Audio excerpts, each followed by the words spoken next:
Et yo tout le monde les amis, c'est Zagavri. Aujourd'hui les gars, on se retrouve pour une nouvelle vidéo où on va parler un peu de l'actualité. Voilà, j'en ai pas fait souvent de l'actualité. On va parler du coup de l'actualité footballistique au niveau de l'Afrique. Vous l'imaginez bien, une actu qui fait beaucoup parler en ce moment, qui fait beaucoup débat.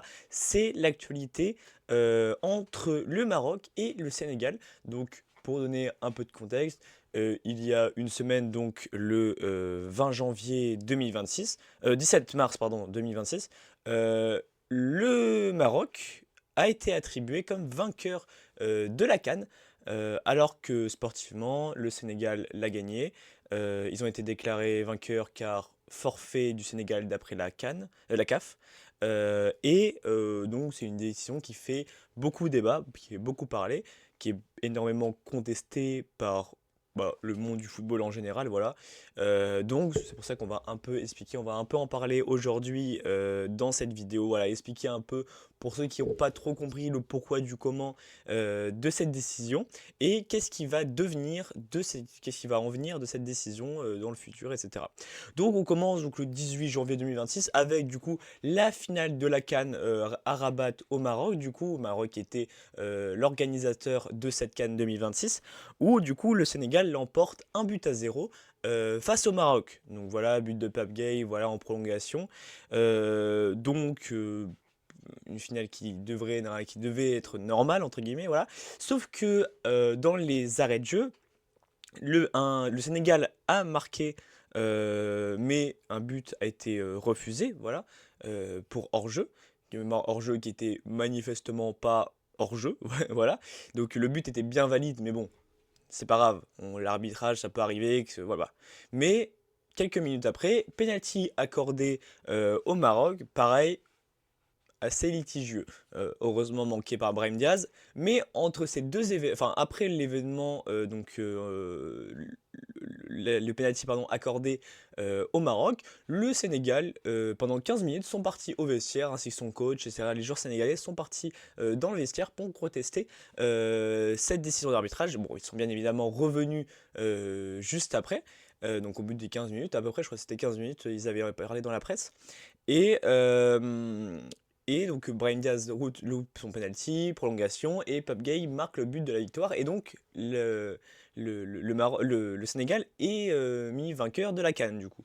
Donc 20 janvier 2026, après de nombreux désaccords, notamment du Maroc, la première décision de la CAF est que le Sénégal est bien évidemment vainqueur de cette CAN. Le jury disciplinaire accorde bien sûr la victoire au Sénégal. Et donc le Sénégal est mis vainqueur et désigné vainqueur de la CAN 2026.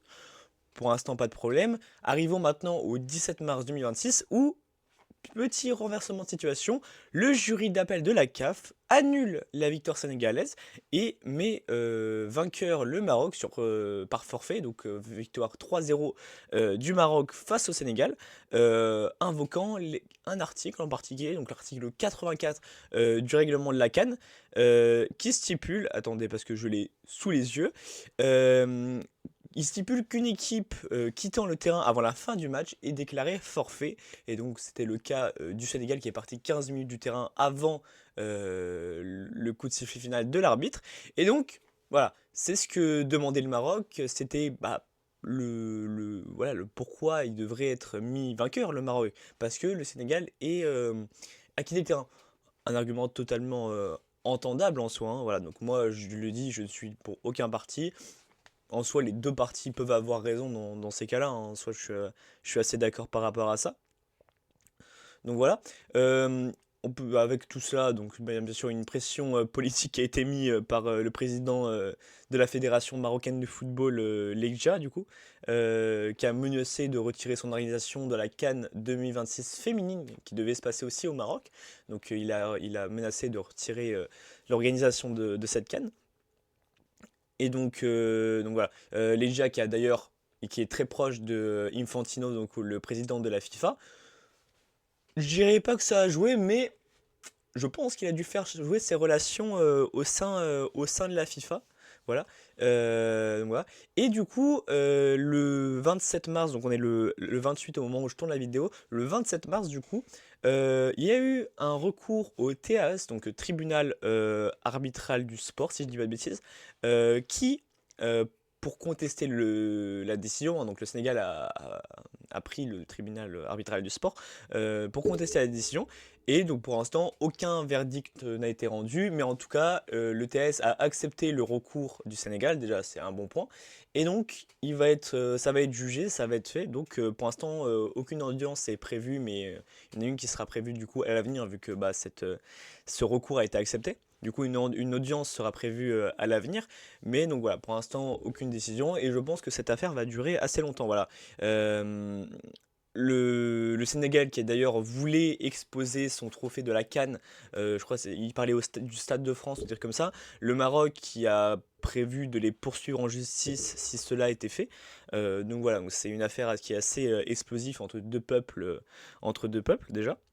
Euh, donc voilà, ensuite, bah, dans tout ça, il y a des enjeux un peu. Donc voilà, bah, déjà le titre du Maroc, parce que c'était chez eux, ils veulent le remporter, voilà, ça se comprend et tout, mais voilà, je trouve ça un peu ridicule, surtout que pour la CAF. Pour la CAN, la CAF, tu vois, il y a des enjeux aussi de crédibilité, parce que bah là, ça discrédite pardon, un peu bah, toute la CAN en fait, en général, parce que si on peut maintenant changer le résultat sportif avec une décision d'appel au bout de 2 mois, 3 mois, ça me paraît un peu compliqué quoi. Donc bon, donc la décision, elle est perçue comme politique surtout, hein, voilà, plus que réglementaire.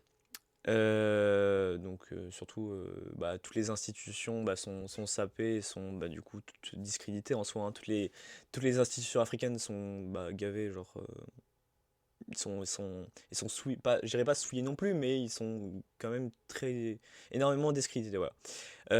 Ouais, donc bah, ça a des enjeux aussi sur le football africain, parce que là, on va se dire que bah, la CAN 2028, 27, je sais plus, 28, bah, sera la même chose, peut-être, potentiellement. Donc voilà, et donc il va y avoir une perte de confiance. C'était qui? C'était Claude Leroy qui avait parlé d'une décision absurde. Donc c'est l'ancien sélectionneur du Maroc, du Sénégal, pardon, je crois. Donc voilà. Et après, bon, si on peut parler un peu d'articles, parce que j'ai d'autres articles aussi. J'ai d'autres articles, hein. Il y a l'article 82 aussi qui est complémentaire du coup au 84, le 84 qui a été cité par la CAF hein, pour leur décision. Donc je peux citer, hein, si une équipe refuse de jouer ou quitte le terrain avant la fin du match, elle sera déclarée perdante par forfait, score 3-0 et éliminée de la compétition. Donc là c'était le cas du Sénégal. Et article 82, en cas de comportement antisportif, l'équipe fautive peut être sanctionnée par une défaite sur tapis vert. Et la CAF a estimé que l'abandon, même temporaire, hein, était un comportement donc antisportif. Donc décision du jury d'appel, bah, 3-0 pour le Maroc et exclusion du Sénégal de la compétition, même si le titre était déjà attribué au Sénégal. Donc voilà. Euh, et du coup, voilà, dernière chose, il y a un risque de sanction pour la CAF, parce que si le TAS donne raison au Sénégal, la CAF pourrait être condamnée pour manquement d'impartialité.